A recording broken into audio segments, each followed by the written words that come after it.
Is learning the CAGED system bad for you? Let's go for it. Hello and welcome to this week's fretboard lesson. My name is Darryl Powis, and today we are going to take a look at the CAGED system. Specifically, we're going to look at the idea, is it bad for you? Is it damaging for your playing? Is it difficult to learn? Is it, what are all my thoughts on the CAGED system and how you should go about learning it? Should you bother learning it? And what should you actually do on your fretboard in order to focus on understanding it and making this thing habitable? So, first of all, a bit of background. What's the CAGED system? The CAGED system is a very popular way of looking at the fretboard, of dicing up the fretboard, and it's using the common open chords. It's called CAGED because you use the C chord, the A chord, the G chord, the E chord, and the D chord as a way of visualizing the fretboard. So a little tool to go in and try and visualize the whole fretboard. The idea is that if you can learn something over a C chord here, we can turn each of those chords into a movable shape. So if this is the C chord, if I move that whole thing up one fret, I have a movable shape here, I have another movable shape here, and they're pretty consistent. The most simple example of where you'll see this on the guitar is the E chord. Obviously this is our E major chord.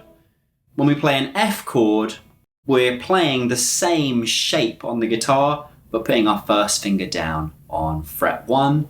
And so some people would refer to this as an E-shaped bar chord.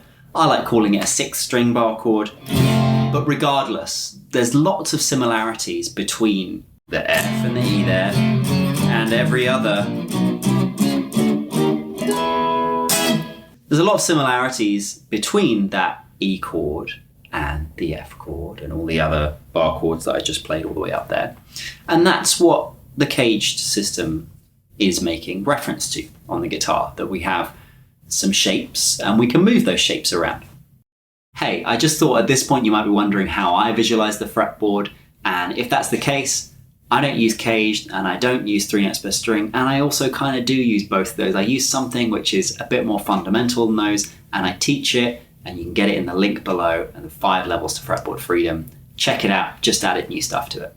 There is some controversy around the CAGED system because it can be quite complex or convoluted to understand. And I think part of that is how it's often taught, but also part of the fact is it is a little bit of convolution. It's confusing. You're going to play an E chord, but if I put this now on fret 3, you're playing an E shape G chord, but really it's just a G chord. So we've used these patterns and assigned them to chord names, and that begins to get quite confusing for everyone. And especially if you're a beginner and this is your first way of kind of visualizing across the whole fretboard, it can be a real challenge. I remember my first introduction to fretboard knowledge was someone going, I think this person had been to university and kind of studied CAGED with their teachers, and they were really excited about this great way they were able to visualize the fretboard. And they didn't understand that I had such a huge knowledge gap at that point. There's no way I could understand CAGED. And I think this happens quite a lot. It's a phenomenon called expert amnesia, where the person who's teaching doesn't remember what it's like to suck. The teacher is having amnesia about the fact that they're an expert. They think, oh, you just do this simple, easy thing, and then you've got it, bip, bap, bop, no problem. Whereas as a student, that can mean that you're kind of left feeling stupid, defective, like you don't know what you're doing. I think this happens a lot with CAGED. I see it happen a lot with bar chords too. Lots of teachers on YouTube refer to bar chords as this easy chord that is just simple for you to do. There's no problem doing it. Oh, just play these 4 easy chords. And for most people who are starting out, that's not an easy chord at all. And the bar chord normally takes anywhere between 6 months to 2 years to really allow it to settle under your hands, almost regardless of who you are. So you can speed it up with more playing, but to really settle and be easy, it's going to take time and repetition. Now with CAGED, I think that happens too. You get a lot of people forgetting all the steps that went in to getting them where they were with it as a system and all the practice they did. They might have found it useful in the upper echelons of their playing, but there was a lot of other pieces that will have gone in between. So the first thing rallied against it is that it can be confusing. Okay, we'll come back to that in a minute and talk about what we might be able to do about that. The second thing rallied against it is the CAGED system dangerous to learn in your playing? There's lots said about this on the internet and different systems. There's the 3 notes per string way of learning the guitar. There's 2 notes per string you could play. There's CAGED scales. There's just learning scales, single string scales. Do I think that learning it is dangerous for your playing? No, I think that it's called dangerous because some people get confused when they first learn CAGED, and that can lead you to sometimes feel a bit dejected about learning scales. But I certainly don't think it will ruin you as a guitar player in any capacity. It might get you a little confused. We're going to talk about how you can work with that. But having learned 3 notes per string, having learned CAGED too, I really think that the idea that it could be dangerous to your playing is only so dangerous as you might find it difficult to read a complex textbook on anything and get a little bit confused. You're going to discover you have knowledge gaps and you might get things wrong, and that's kind of just the way learning is sometimes. So we'll come back to the confusion part, but it's not dangerous, that's for sure. So when it comes to learning the CAGED system or any other system on your guitar, you have to think, what's the utility of this? Why are we learning patterns? And over again, when it comes to great guitar players and great guitar teachers all over the internet, or all over the world, the one thing that seems to unite them is that eventually you shouldn't be still using a visualization system for your playing. There's going to come a time beyond visualizing using CAGED or visualizing patterns using 3 notes per string or any other way, or the way that I teach, which is slightly different to both of those, that you're just going to play, that you're going to know where the notes are, and hopefully you can shut your eyes and enjoy more, which is a process that we should be going through the whole time, because it's about making music. It's not about just laying out the fretboard. These are all ways to solve the same problem. Now, if we're solving the same problem and we're working on the same fretboard the whole time, I would rally that whatever solution you're using to figure out how the fretboard works, you have to be able to understand your solution well enough to be able to solve any problem. So I should be able to use my visualization technique to understand what's happening in CAGED. I should be able to use my visualization technique to be able to understand what's happening in 3 notes per string.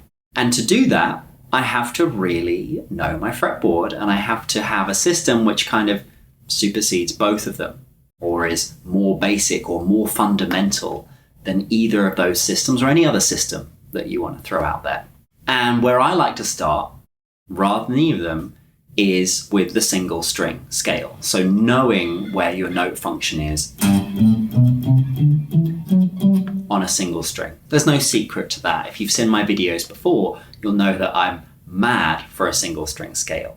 But when it comes to crossing strings, which is what both of these are dealing with, whether it's the CAGED or the 3 notes per string, we're always still dealing with those same intervals. There is no other thing to deal with.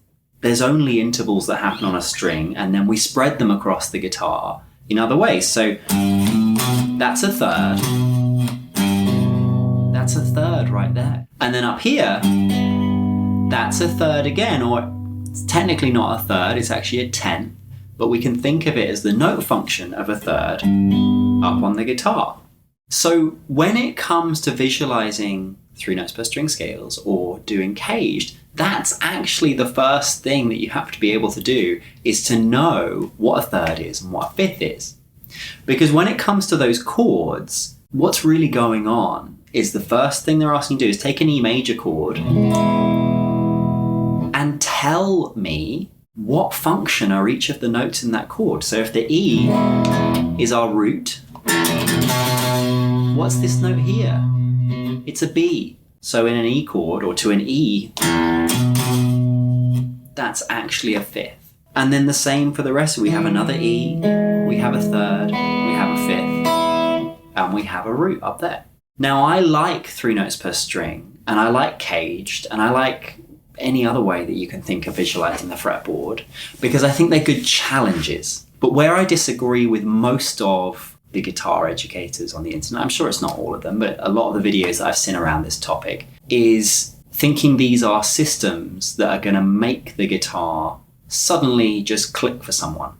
And the real journey is beyond that. It's being able to test yourself by looking at any system or any scale. You should be able to look at any scale or any piece of tab or your fretboard and go, this is a third, this is a fifth, this is a sharp 4, this is a 7, etc. So holding down any chord, let alone C, A, G, E, and D, and being able to tell you where the notes are in it, be really useful. It's the right thing to be working on.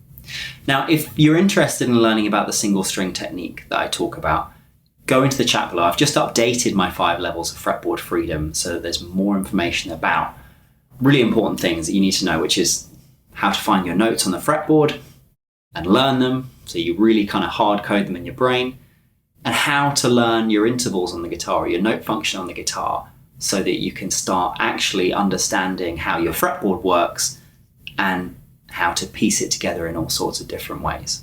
Thanks for watching this video. I hope you had fun. Please let me know. I have a question for you. How do you visualize the fretboard? I'm interested in what you think about when you're playing on the fretboard. How do you learn those notes? And how do you look at your guitar? Do you use CAGED? Do you use 3 notes per string? Do you use something else? Thanks for sticking around, and I will see you next time.